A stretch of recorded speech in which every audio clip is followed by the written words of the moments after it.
এই প্রবলেমটা তুমি কিভাবে সলভ করবে দেখো, এখানে তোমাকে বলা আছে যে প্লাস মিনস সাবট্রাক্ট, তাহলে প্লাস এখানে আছে মানে এখানে তুমি মাইনাস সাইন দাও।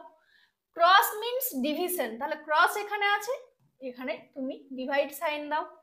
এবার নেক্সট দেখো ডিভাইড মিনস অ্যাড, তার মানে এখানে তুমি প্লাস সাইন দাও।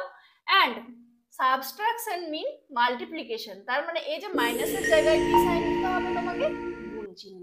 এবার তুমি ক্যালকুলেশন করে দেখো যে ক্যালকুলেশন করে ওই অপশনগুলোর মধ্যে কোন মানটা আসছে। তাহলে ফার্স্টেই আগে কি হবে, ভাগের কাজ, মানে 8 2 16, 6 8 48 দিয়ে গুণ 7, আর এখানটা তুমি একবারে করে নিতে পারো মাইনাস দেখো 10 আসছে। এবার দেখো 6 7 42, আমি এখানে পুরো ক্যালকুলেশন করব না, কারণ দেখো এখানে যতগুলো ইউনিট ডিজিট আছে প্রত্যেকটাই কিন্তু আলাদা আলাদা আছে, তাহলে আমার এখানে তো নিশ্চয়ই আরো কিছু আস্ত সংখ্যা।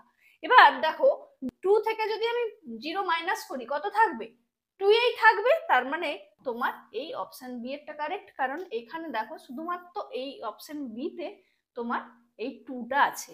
তাহলে আর বাকি যদি আমি বলি যে ক্যালকুলেশন করব না, তাহলে কোনো প্রবলেম নেই। ঠিক আছে, যদি তোমার এখানে আরো কোনো অপশনে ইউনিট ডিজিট 2 থাকতো সেক্ষেত্রে তোমাকে এখানে আরো একটু গুণটা করতে হতো।